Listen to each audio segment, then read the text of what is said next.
लाखों करोड़ों दरूद आप सल्लल्लाहु अलैहि वसल्लम पर और आपकी आल पर। तो नाजरीन, आज का हमारा जो लेक्चर है वो है स्टैम्प एक्ट 1899 के बारे में, कि ये क्या है, किस तरह से ये वर्क करती है, इसके बारे में आज हम जानेंगे। तो आइए स्टार्ट करते हैं कि आखिर स्टैम्प एक्ट जो है ये क्या है। स्टैम्प एक्ट 1899 में लागू किया गया था पूरे इंडिया में, और इसका ये एक फिस्कल इनेक्टमेंट है, और इसका जो मेन पर्पज़ है वो स्टेट के लिए रेवेन्यू जो है वो कलेक्ट करना है, क्योंकि जो स्टेट है वो रेवेन्यू के तहत ही चलता है, और ये रेवेन्यू इकट्ठा करती है स्टैम्प के ज़रिए। तो ये मुख्तलिफ़ किस्म के इंस्ट्रूमेंट्स जो होते हैं उन पर इसे लगाया जाता है। तो मेन चीज़ ये है कि ये रेवेन्यू इकट्ठा करने के लिए स्टेट की में जो सबसे लास्ट में एक ड्यूटी इम्पोज की गई है, स्टैम्प ड्यूटी, उनमें आती है। ये सबसे आखिरी स्टैम्प ड्यूटी जो है, सबसे आखिरी इनेक्टमेंट है स्टैम्प ड्यूटी की 1899 की, स्टेट के लिए रेवेन्यू इकट्ठा करने में। अब इसका जो मीनिंग यही है कि ये एक चिपकाने वाली होती है, एक स्टैम्प ड्यूटी होती है, एक मोहर होती है जिसे हम लगा के अपना लॉब लगा के हम इसे किसी भी इंस्ट्रूमेंट पर लगा देते हैं, और इसके जो रिसीप्ट के जो पैसे बनते हैं वो हम पे कर देते हैं। अब इसकी हिस्ट्री क्या है, तो ये ब्रिटिश की हुकूमत ने इसे इंडिया में नाफिज किया था सबसे पहले 1797 में, और उन्होंने इसे बंगाल की रेवोल्यूशन के तहत इम्पोज़ किया था। लेकिन फिर वक्त के साथ साथ मद्रास और मुंबई पे भी इसे लागू कर दिया गया, और फिर with the passage of time 1860 में इसको अमेंडेड कर दिया गया पुराने वाले स्टैम्प एक्ट को, और इसे पूरे इंडिया में जो है नाफिज कर दिया गया। फिर वक्त के साथ साथ इसे फिर अमेंड किया गया, और फाइनल जो इसे स्टैम्प एक्ट को बनाया गया वो 1899 में इसे के बना दिया गया था, और 1 जनवरी 1899 को इसे मतलब लागू कर दिया गया था, इम्पोज कर दिया गया था पूरे ओवरऑल इंडिया में। और अब यही स्टैम्प ड्यूटी जो है 1899 वाली, वो आज भी इंडिया में भी चल रही है और पाकिस्तान में भी चल रही है। तो इसकी नेचर जो है ये यही है कि ये एक स्टैम्प होती है, इसे अपना लॉब लगा के आप किसी भी इंस्ट्रूमेंट पे लगाते हैं जो अंडर द स्टैम्प एक्ट आता हो, उसकी आप ड्यूटी पे करते हैं। उसके अलावा इसका जो पर्पज़ है वो, इसका पर्पज़ क्या है, तो इसका मेन पर्पज़ यही है कि ये एक आप स्टेट के लिए रेवेन्यू इकट्ठा किया जाता है इसके ज़रिए भी। इसका ऑब्जेक्ट क्या है, इसके ऑब्जेक्ट में भी आप यही बताएंगे कि इसका जो मेन ऑब्जेक्ट, मेन एम है, वो इसी पे मुनहसर करता है कि आप स्टेट चलाने के लिए जो आपको रेवेन्यू चाहिए, आप इसके ज़रिए रेवेन्यू इकट्ठा किया जाता है, हुकूमत जो है वो इसे। अच्छा, मैं यहाँ पे आपको एक बात बताता हूँ कि जो गवर्नमेंट है, क्या वो भी स्टैम्प एक्ट ड्यूटी जो है पे करती है? तो ऐसा बिल्कुल नहीं है। वह इसमें कुछ रूल्स हैं, इसमें कुछ एग्जम्पशंस हैं, जिनमें ये कोर्ट की ड्यूटी जो ये गवर्नमेंट है, इसकी जो स्टैम्प ड्यूटी से ये मतलब आप कह लें एग्जम्प्टेड है, क्योंकि जो रेवेन्यू होता है वो बेसिकली इकट्ठा ही स्टेट और गवर्नमेंट के लिए किया जा रहा है, तो फिर गवर्नमेंट से ही इस पैसे लेना तो इसका वो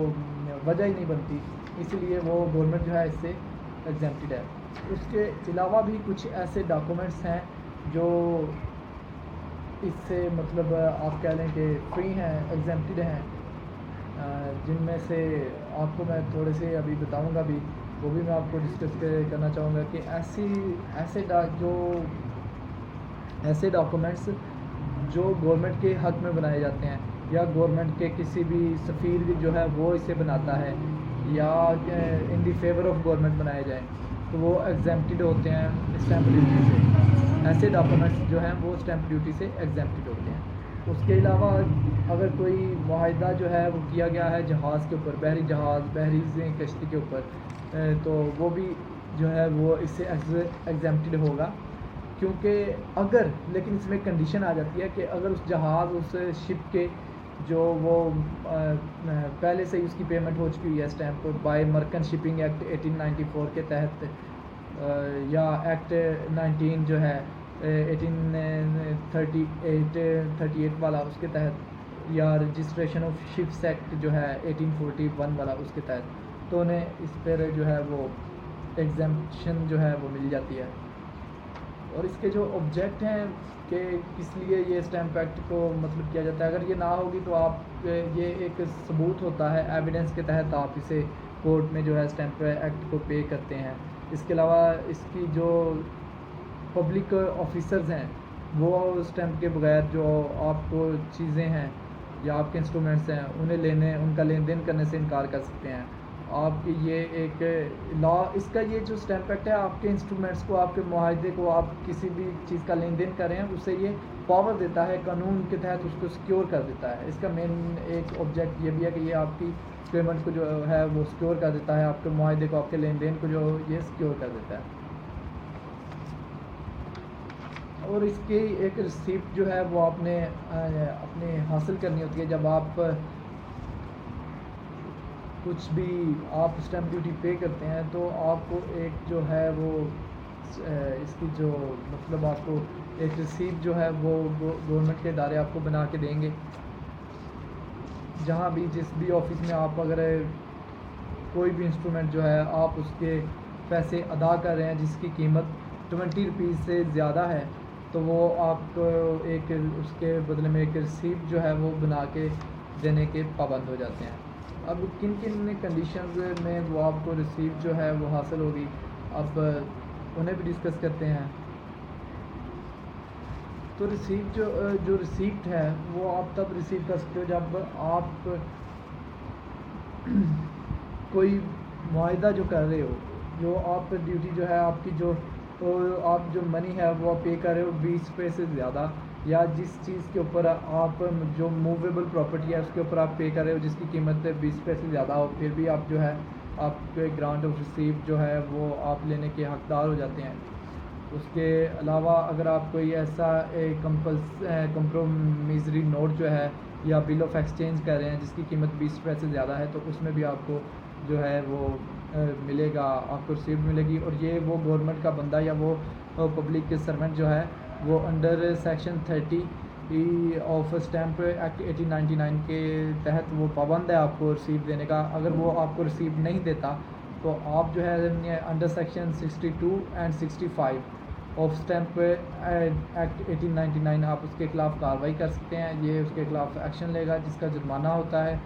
और उसकी ड्यूटीज़ है। लेकिन आपको ये प्रूव करना होता है कि आपको मतलब क्या प्रूव करना होगा, प्रूव ऑफ आपने डिमांड करना होगा। उसके अलावा जो उस शख्स refusal by person to grant receive आपने ये भी आपने साबित करना होगा। तो